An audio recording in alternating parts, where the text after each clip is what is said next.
So we are talking about workplace wellness again today. I'm joined by Elisa, and I'm really excited because we're going to be talking to you and showing you some very practical things that you can do. It's all very well to talk about all these things, but when you're in the heat of the moment and you're feeling very stressed and anxious, it can be helpful to have some actual techniques and to know some of the things that you can do. So that's what we're going to be doing today. So let's jump right in with that. And Alyssa is going to take you through some exercises. Over to you, Alyssa.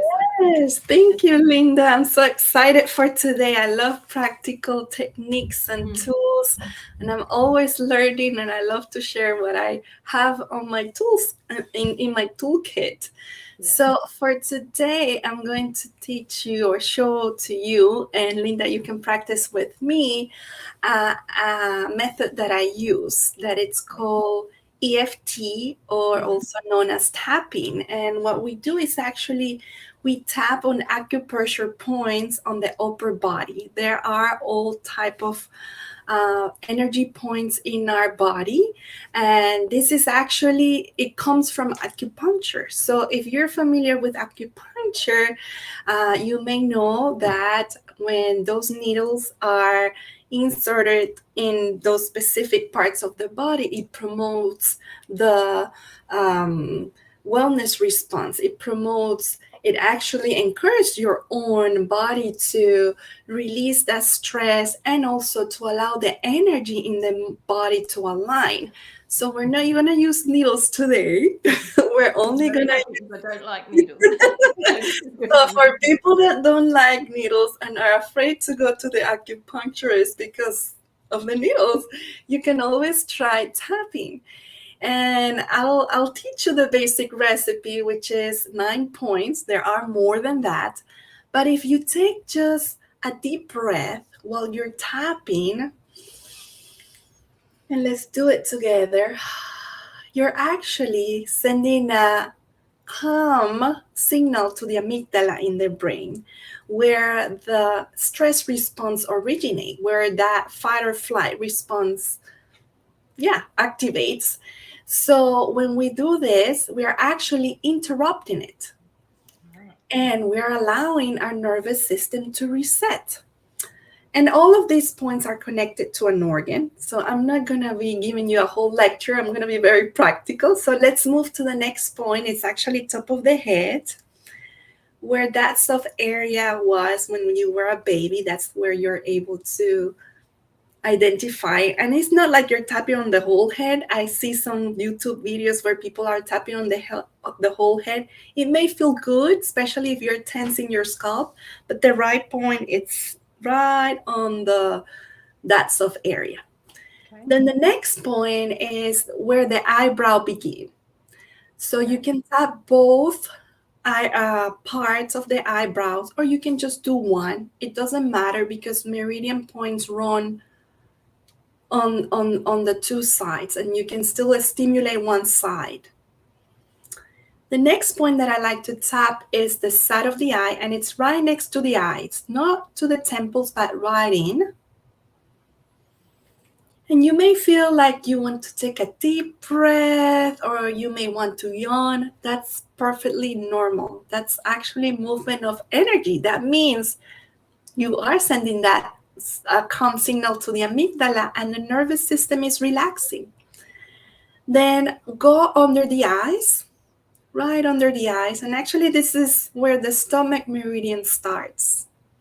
So if you're feeling anxious, if you're feeling like you have this knot in your stomach, maybe you have a presentation coming up and you're experiencing all that stress response, like sweaty hands, like palpitations, the whole protocol works. But if you can remember one point, this is a great point. Then under the nose, it's another point. And I know that it may be sometimes difficult to do this in front of other people because they're like, what are you doing? This looks weird. It looks funny. I understand. This looks funny. A lot of people tell me. Let's move to the next point. It's the chin point. But honestly, it may look weird at first, but the benefits are what really matter. And I think it's better to have people experience it than me telling you, okay, what this all about. And I usually, what I do is I ask people, okay, level your stress level from 0 to 10. How are you feeling?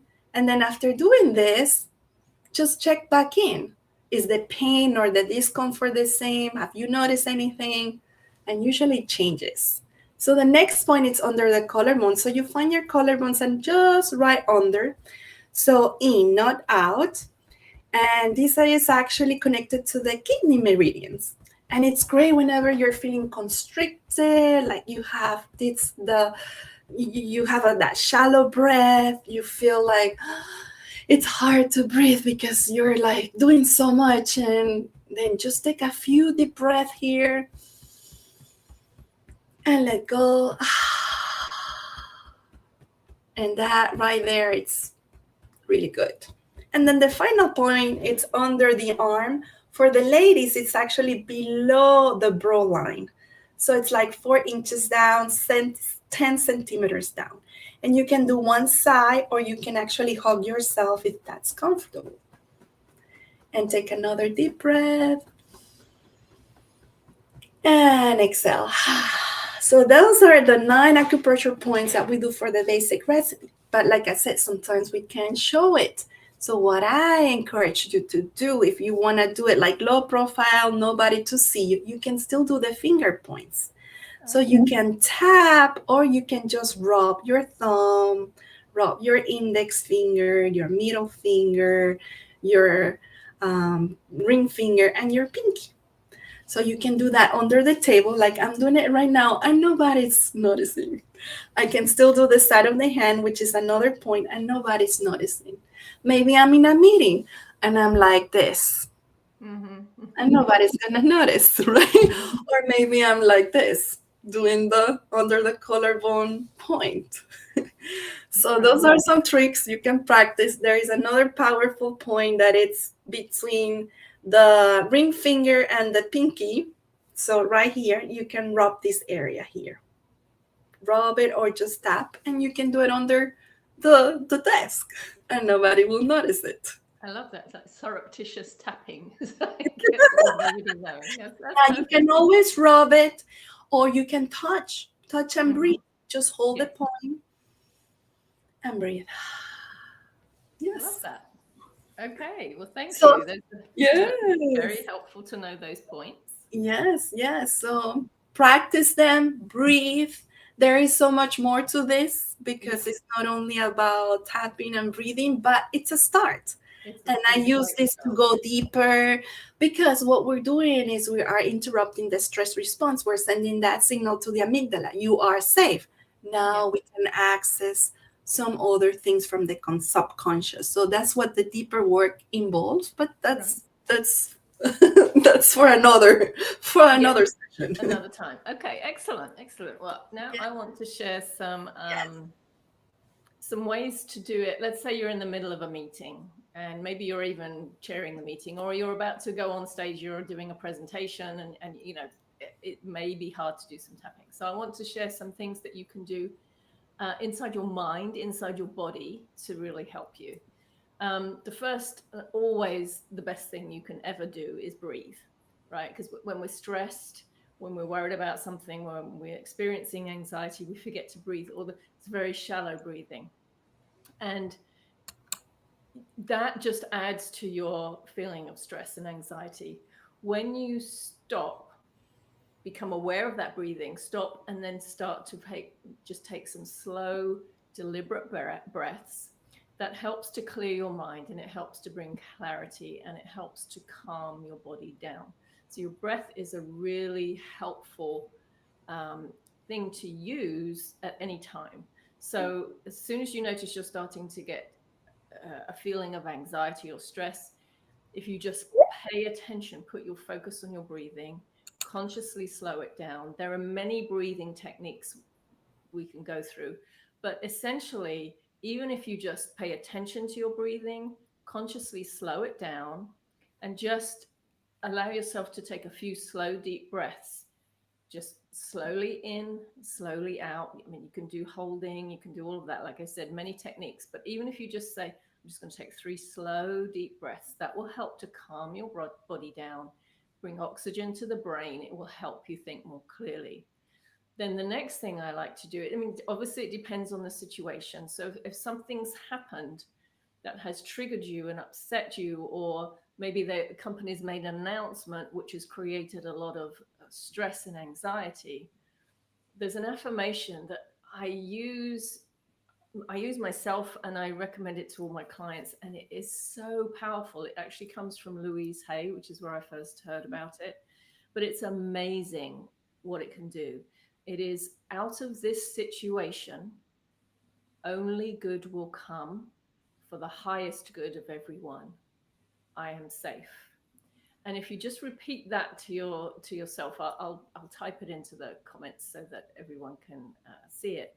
But if you just repeat that to yourself in your mind, again, you'll find your body starting to calm down. And essentially, what that's doing is it's saying, I don't have to try and control this situation.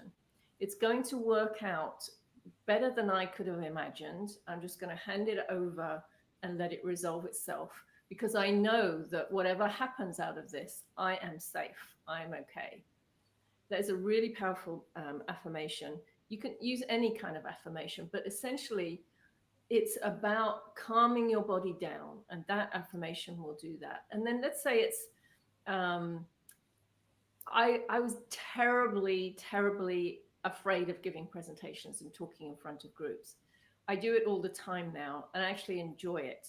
I'm nervous beforehand, but here's what I do. I breathe, and I remind myself it's not about me.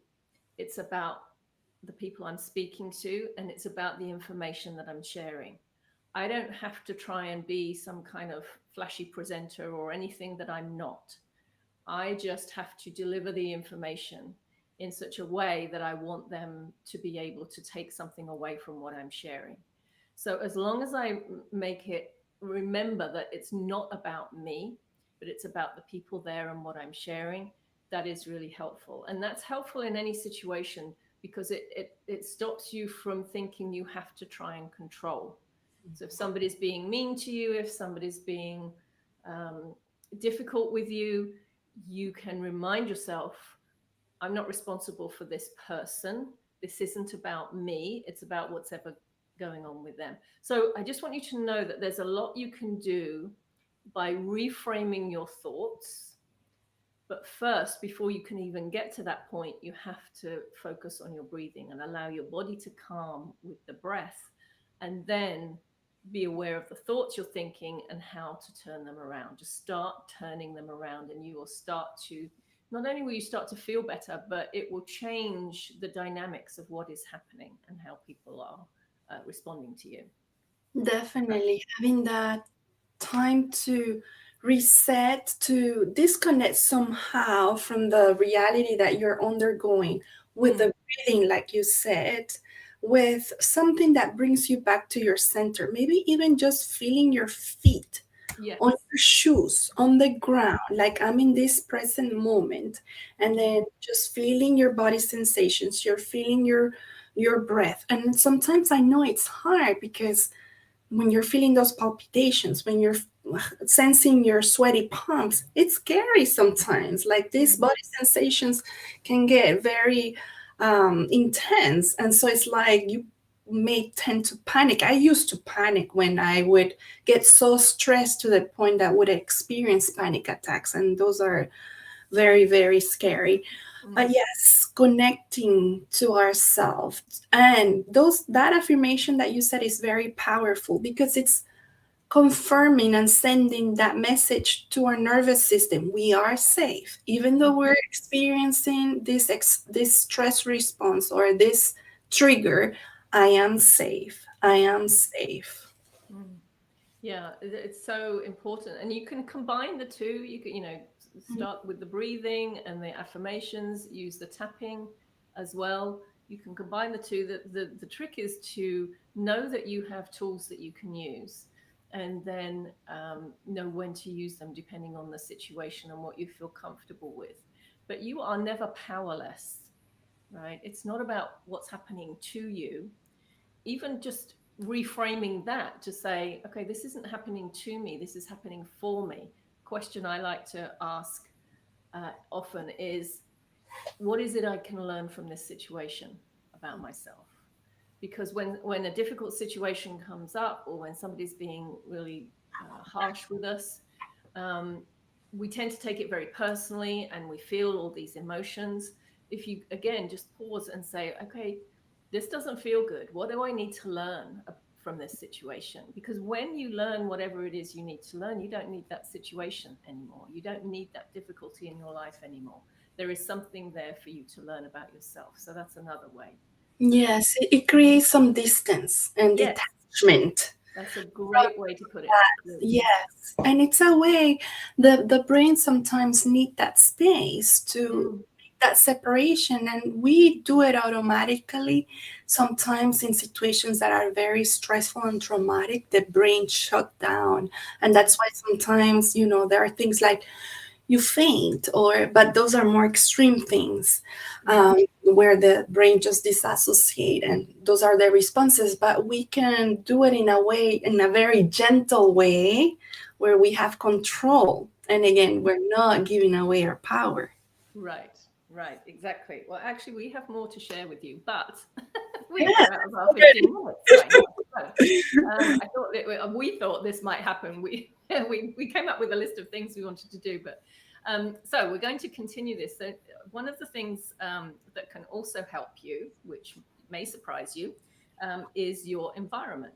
So, your work environment and actually your home environment. And I want to talk about that in a bit more detail next week. So for now, what I'm going to ask you is to think about your workspace first of all, and ask yourself, what do I love about my workspace where I'm working, and what do I not like about it? And I'm going to ask you to ask the same question about your home. What do I love about my home? And what do I perhaps not love so much about my home? Just make a note of those answers, and I'll tell you more next week. So you I'm can excited for that. I need that session myself because Yes. Now, Alyssa, you have something that you wanted to share yes, with I'll put people? it in the comments, but I'll tell you, if you want to learn more about tapping and have a quick reset video, I have it on my website. So you can go to www.letteryouFlourishcoaching.com/resources. And again, I'll put it and actually free resources. I'll put it on the chat so you can click there, and if you like to learn more, then go there, and we're always available for any questions, so you can contact Linda, private message her or me if you have any suggestions for our lives or any questions. Yeah, and if you want to reach out to me before next week and tell me what you love and don't love about your workspace and your home, feel free to do that. But that's what we'll be talking about next week, so can't wait. All right, thanks so much, Alyssa. Great to see you as always, and I will see you again same time next week. Yes, All right, see you next week. thanks for watching, everyone. Bye bye. Bye bye.